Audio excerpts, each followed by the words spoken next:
সারাদিন এত আওয়াজ, মাথা ইয়ে হয়ে গেল। তো এখন আমরা রেডি হচ্ছি, রেডি হয়ে গেছি, রেডি হয়ে এখন একটু বাইরে যাব কিছু কেনাকাটা করতে। তো প্রথম একটা কথা তোমাদের সঙ্গে আমি শেয়ার না করে পারছি না, আমাকে কেমন লাগছে সেটা তোমরা বলো। আমি কিন্তু কখনো রেডি হয়ে আমি নিজের মুখ আয়নায় দেখি না। আমি কি করি জানো তো, আমি রেডি হয়ে সবার ফার্স্টে আমার মেয়েকে গিয়ে বলি আমাকে কেমন লাগছে। ওর মুখটা যদি এরকম থাকে, মানে রাগি রাগি যদি থাকে ওর মুখটা, তাহলে তুমি বুঝে নেবে তোমাকে একদম 100% সুন্দর লাগছে। আর যদি এরকম হাসি হাসি থাকে ওর মুখ, তাহলে জানবে তোমাকে একদম পচা লাগছে। বুঝতে পেরে গেছো? তা আমি যখন রেডি হচ্ছিলাম, তো আমাকে একটু সুন্দর লাগছিল, মুখটা একটু পরিষ্কার লাগছে।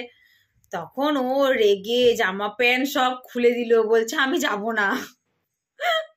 আমি যে কোনো বিয়ে বাড়ি গেলে যদি রেডি হয়ে মেকআপ টেকআপ করে এখন মাকে যদি জিজ্ঞেস করি কেমন লাগছে, বা নিজে যদি না বুঝতে পারি, ওর একদিন রেডি হয়েছি, তো আমাকে না আমার নিজেকে নিজের লুকটা ভালো লাগছে না, কেমন একটু লাগছে। ওর সামনে যেই দাঁড়িয়েছি, হ্যাঁ, ও সে কি জ্বলন। তখন আমি বুঝতে পারলাম তাহলে আমাকে একদম সুন্দর লাগছে। তো সবাইকে জিজ্ঞেস করলাম, সবাই বললো আমাকে সুন্দর লাগছে। তো দেখো আমার বাড়িতে এইরকম একটা ম্যান আছে যে আমি রেডি হলে, আমি সাজলে গুজলে ওর রাগ হয়। এরকম বাড়িতে এরকম কার কার আছে একটা পিস, যে মারা রেডি হলে, মারা সাজলে গুজলে বাচ্চাদের রাগ হয়? একটু আমাকে কমেন্ট করে জানিও। রাগ হয় তো? আমি রেডি হলে তোমার রাগ হয় তো? কেন রাগ হয়? ভালো লাগে না তোমার, ওই জন্য। কি আমি রেডি হলে আমাকে ভালো লাগে না? না, ওই জন্যই তোমার রাগ হয়। আর তোমাকে ভালো লাগেই তো বলে আমার রাগ হয়।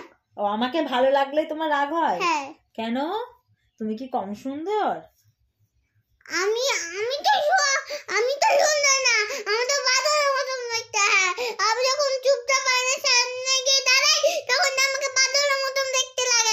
ওই জন্য আমি তোমাকে সুন্দর হতে দেব না।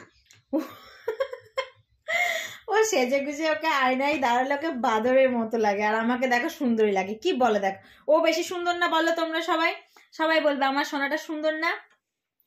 একদিন আমাকে জানো তো দুঃখ করে বলছে, ও মাম্মি তুমি এত সুন্দর, আমি এরকম বাদরের মতো, আমার মুখটা আমি বাদরের মতো দেখতে। আমি বলছি তোকে কে বলেছে বাদরের মতো দেখতে? তুই কত সুন্দর জানিস? আমি দেখ কালো, আমার মুখে কত দাগ, দেখ আমি একদম ভালো না দেখতে। বলছে না তোমাকে তো সাজলে গুজলে খুব ভালো লাগে, আমাকে তো সাজলে গুজলে এত ভালো লাগে না। তাহলে বলো। আনছি হো, ঠিক আছে। তো চলো তোমাদের সঙ্গে শেয়ার করলাম। এবার যাবো আমরা হচ্ছে একটু বাজারে গিয়ে কিছু কেনাকাটা করা আছে, সেগুলো কেনাকাটা করব। কেনাকাটা বলতে কিছুই না, বাজার থেকে জাস্ট একটু ময়শ্চারাইজার কিনবো। আমার ময়শ্চারাইজার ফুরিয়ে গেছে মুখের। তো আমার আর মেয়ের দুটো একটা ক্রিম কিনে নেবো, কিছু জিনিস আছে যেগুলো কিনে নেবো, কিনে নিয়ে বাড়ি আসবো। তো টাটা।